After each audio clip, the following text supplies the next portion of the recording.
नमस्कार दोस्तों, स्वागत है आपका राघव ब्रीफ्स में। आज हम लोग यूपीएससी लॉ ऑप्शनल के एक इंपॉर्टेंट क्वेश्चन को डिस्कस करेंगे जो कि इलेक्शन कमीशन के ऊपर बेस्ड होगा।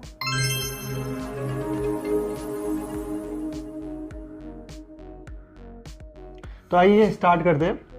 सो क्वेश्चन आपसे ये पूछ रहा है, discuss the power and function of election commission. Do you think it is truly independent with sufficient powers. तो दो क्वेश्चन आपको पूछे जा रहे हैं क्वेश्चन के अंदर। एक तो आपको डिस्कस करना है पावर और फंक्शन के बारे में जो कि इलेक्शन कमीशन के पास में है। दूसरी चीज कि आपसे ये पूछा जा रहा है कि क्या इलेक्शन कमीशन जो है वो ट्रूली इंडिपेंडेंट है और वो क्या ट्रूली इंडिपेंडेंटली अपनी पावर को एक्सरसाइज कर रहा है क्या। तो जब हम पावर और फंक्शन की बात करेंगे तो केवल आपको उन पावर और फंक्शन के बारे में मेंशन नहीं करना जो कॉन्स्टिट्यूशन में दे रखे, बल्कि वो सारी पावर और फंक्शंस जो आपको कॉन्स्टिट्यूशन के अलावा मॉडल कोड ऑफ कंडक्ट के अंदर भी जो दे रखी है उसके रिगार्डिंग भी आपको यहाँ पे डिस्कशन करना है।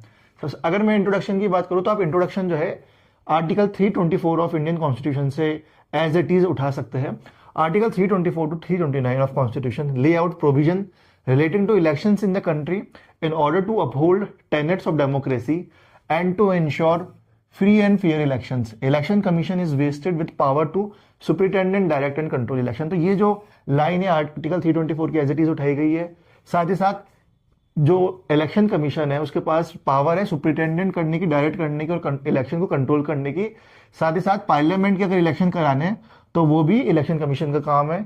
Election to state legislative assembly, अगर लेजिस्लेटिव असेंबली या लेजिस्लेटिव काउंसिल पे अगर इलेक्शन कराना है तो वो भी किसका काम है, इलेक्शन कमीशन का। And president vice president election भी conducted by the election commission of India.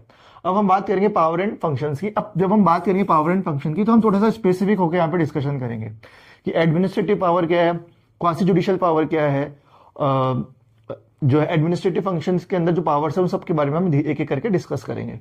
तो सबसे पहले administrative power to prepare electoral rolls. तो इलेक्शन कमीशन का काम क्या है, इलेक्टोरल रोल जो है उनको अपडेट करना। और वो किसके थ्रू करता है, जो टीचर्स होते हैं, जो टीचर्स को आप बीएलओ जो है असाइन करते हैं, तो वो जो बीएलओज होते हैं वो हर 5 साल में जब भी आपके इलेक्शंस आते हैं उससे पहले जो है आपकी जो इलेक्टोरल रोल्स की जो शीट होती है उसको रिवाइज करते हैं। रिसेंटली एसआईआर जो चल रहा है उसके अंदर भी यही है कि पहले 10 से 15 साल पहले जो है रिवाइज हुए थे और अब वापस से रिवाइज किए जा रहे हैं। तो नोटिफाई एंड पूरी वीडियो देखने के लिए आप राघव ब्रीफ्स चैनल पर उपलब्ध लॉ ऑप्शनल प्लेलिस्ट अवश्य देखें।